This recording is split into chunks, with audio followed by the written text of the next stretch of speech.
بیا لپاره خبره کړې ده نو آیا هغه مافیا نن راوتې ده او په خاصې باندې قاتله حمله کېږي دا په چا د عقیدار حمله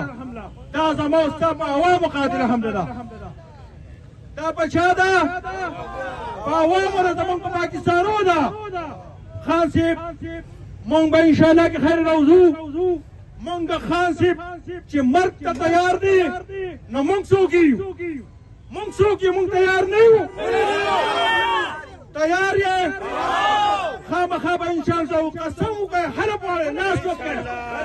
هغه الله حاضر ناظر وګڼئ زمونږ د پاکستان لپاره خاص هیڅ دغه نه هیڅ مشن نشته صرف یو مشن دی زموږ د پاکستان لپاره د پاکستان د بقا لپاره د پاکستان د مستقبل لپاره چې تاسو یو لیډر د خپل ملک لپاره قرباني کوي نو مو تاسو کې موږ نشو کولی موږ به ځو انشاءالله که سړی